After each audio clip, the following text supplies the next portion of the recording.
Okay, here's how to play Chicago 1893 in under 5 minutes. Chicago 1893 is loosely based on the game Carcassonne. It's a tile placement, worker placement game.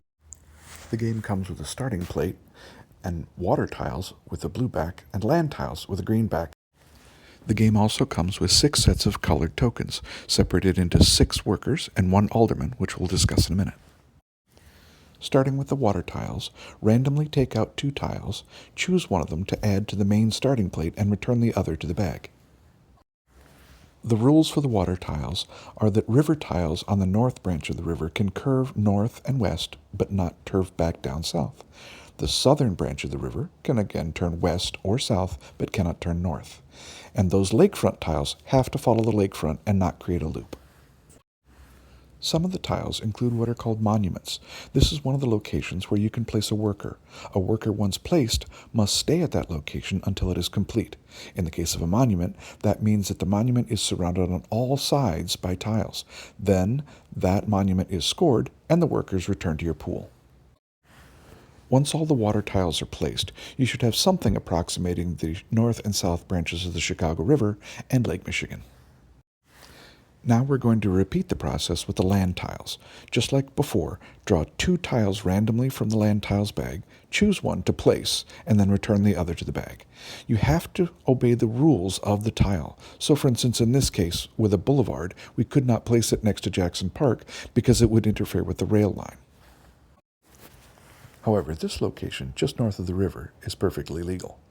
Alternately, we could have taken the Garfield Park and placed it in this location.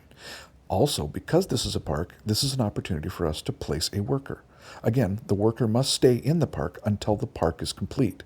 Now, note that adding only 1 tile to the south would actually complete Garfield Park, as any tiles to the east would require rail lines, which could not extend the park. So that would complete Garfield Park. You would score the park and then return the worker to your pool. In this case, placing a tile just west of Jackson Park with another rail station would complete the very short railroad. You could then immediately place a worker on that rail line, and as it's complete, it would immediately score, and then you'd get the worker right back. Again, workers can only be placed on features when the tile is placed, and they're stuck there until that feature is complete. In the case of this rail line, that worker would need to remain there until another station is complete, and thus the rail line would have 2 ends stationed at each side. It would then score, and the worker would be returned. There are some unusual monuments you should be aware of, such as the water crib. In this instance, it cannot be surrounded on the water sides as no such tiles exist. So as soon as the curved railroad piece is placed, that's as much as surrounded as that monument can become. It is then scored and the worker is returned. It may be helpful before playing the game to lay out all the tiles so all the players can see the options for the different tiles. There are a large number of parks, some named parks can't touch each other, boulevards, and rail lines with different configuration of stations. It's helpful to know what may come up and may not come up so as to better decide where to place your tiles. Probably the most complicated piece is the alderman.